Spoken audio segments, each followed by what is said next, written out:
கர்த்தருடைய பரிசு நாமத்திற்கு ஸ்தோத்திரம் உண்டாவதாக. இன்றைய ஜீவ வார்த்தை நிகழ்ச்சியை கேட்டுக்கொண்டிருக்கும் அனைவரையும் கர்த்தருடைய பரிசு நாமத்தினால் வாழ்த்துகிறேன், ஆசீர்வதிக்கிறேன். இன்றைய தின தியானத்திற்கு தேவன் கொடுத்த வேத பகுதி அது ஏசாயா தீர்க்கதரிசி எழுதின புஸ்தகம் 60ஆம் அதிகாரம், அதில் 20ஆம் வசனம். ஏசாயா 60:20. உன் சூரியன் இனி அஸ்தமிப்பதில்லை, உன் சந்திரன் மறைவதும் இல்லை. கர்த்தரே உனக்கு நித்திய வெளிச்சமாயிருப்பார், உன் துக்க நாட்கள் முடிந்து போகும். இன்றைய தினம் இதை கேட்டுக்கொண்டிருக்கும் அனைவருக்கும் கர்த்தரே நிச்சய வெளிச்சமாக இருப்பேன் என்று ஒரு வாக்கு கொடுக்கிறார். இதுல பாருங்க, ஒரு 4 காரியங்கள் சொல்லப்பட்டிருக்கிறது. அதாவது உன் சூரியன் இனி அஸ்தமிப்பதில்லை. உங்கள் சூரியன் அஸ்தமிப்பதில்லை. உங்கள் சூரியன் யாரு? நீதியின் சூரியன். யாரு? இயேசு கிறிஸ்து ஒருத்தர் தான் நீதியின் சூரியன். அவர் அஸ்தமிப்பதில்லைன்னா என்ன?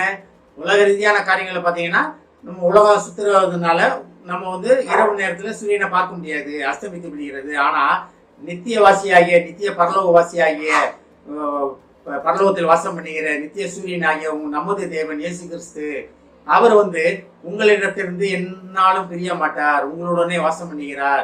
ஆனால் தான் உன் சூரியன் இனி அஸ்தமிப்பதும் இல்லை. அப்ப தேவன் உங்களுடனே இருந்து உங்களை அதிகமாக பிரகாசிப்பிக்க பண்ணுகிற தேவனாக இருக்கிறார். அப்ப நண்பகல் நீதிமானுடைய பாதை எப்படி இருக்குமா? நண்பகல் வரை அதிகமாக பிரகாசிக்கிற சூரியன் போல இருக்குமா?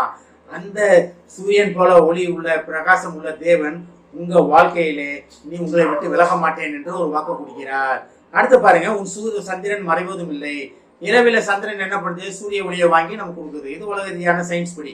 அதேதான் சந்திரனாக இரவிலேயும் அவர் ஒளியாக இருப்பேன் என்றதை சொல்றாரு. உன் சந்திரன், நான் இரவிலேயும், இரவிலே பாதாளத்துல போய் படுக்கையை போட்டாலும் என் காரமாகிய உன்னை பிடிக்கும்னா, அந்த இடத்துலயும் தேவ ஒளி உங்க மேல பிரகாசித்துக் கொண்டிருக்கும். தேவ ஒளியான தேவன் உங்களுடனே இருப்பார். அப்ப தேவனுடைய ஒளி, தேவனுடைய பிரகாசம் நம்மளை விட்டு விலகுவதே இல்லை. ஏன்னா தேவன் நம்மளுடனே இருக்கிறார். நம்மளை இருந்து நம்மளுடனே பாதுகாத்து, நம்மளை அரவணைத்து, நம்மளை கொண்டு செல்ல வல்லவராக இருக்கிறார். இருளில் நடந்தா தான் நம்ம தடுமாறுவோம். தேவ ஒளியில், தேவ வெளிச்சத்தில் நடந்தா நம்ம தடுமாற மாட்டோம். ஆனா கர்த்தரே உனக்கு நித்திய வெளிச்சமாக இருப்பார். நித்திய வெளிச்சம்னா என்ன? இது வந்துட்டு போற காரியம் கிடையாது. வந்துட்டு போய் சரி இன்னைக்கு ஒரு நாள் இருக்கேன், நாளைக்கு நான் போயிட்டு வரேன்ப்பா அப்படின்றது கிடையாது. நித்தியமாக நாம் கடைசி மூச்சு வரைக்கும் நம்ம தேவனுடைய அதாவது மறுபதவியில அதாவது நியாய தீர்ப்பின் நாள்ல நம்ம தேவனை தரிசிக்கும் வரைக்கும் தேவன் நம்மளை வெளிச்சமாக இருந்து, நித்திய வெளிச்சமாக இருந்து நம்மளை பாதுகாத்து கொண்டு இருக்கிறார். அதுதான் தேவனுக்கு பிரியமானது. அதான் இந்த 60ஆம் அதிகாரம் 1ஆம் வசனம் எப்படி ஆரம்பித்து பாருங்க.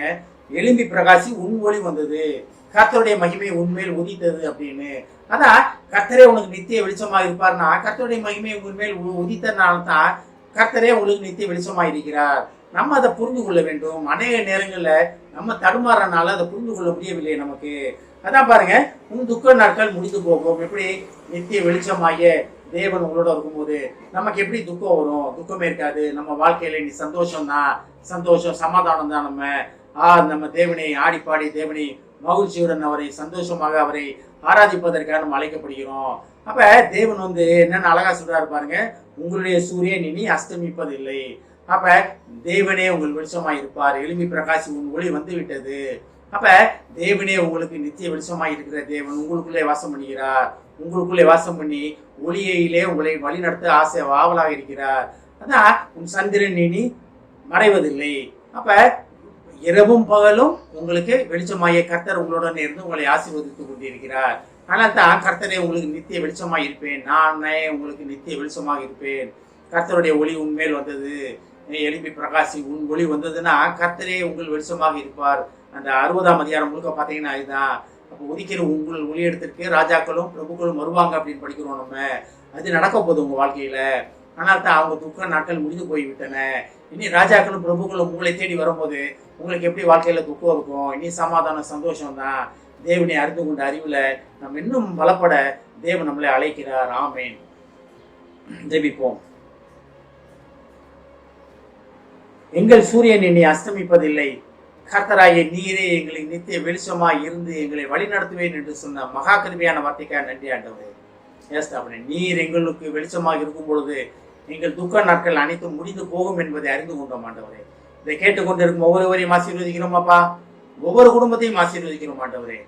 அவனை ஒவ்வொரு குடும்பத்திலும் நித்திய வெளிச்சமாகிய, நித்திய பரலோக வாசியாகிய உம்மது வெளிச்சம், உம்மது தேவ வெளிச்சம் அந்த குடும்பத்திலே பிரகாசிக்கட்டும் ஆண்டவரே. எஸ் அவனை உதிக்கிற உன் ஊழியத்திற்கு ராஜாக்களும் பிரபுக்களும் வருவார்கள் என்பது போல தகப்பனே, அந்த குடும்பத்தை நோக்கி அநேகர் ரட்சிப்பின் வந்து ரட்சிப்படைய உதவி செய்யும் ஆண்டவரே. ஆசீர்வதிக்கும் அப்பா. இயேசுவின் மூலமாக கேட்கிறேன் நல்ல பிதாவே, ஆமேன். கர்த்தர் உங்களை ஆசீர்வதிப்பாராக.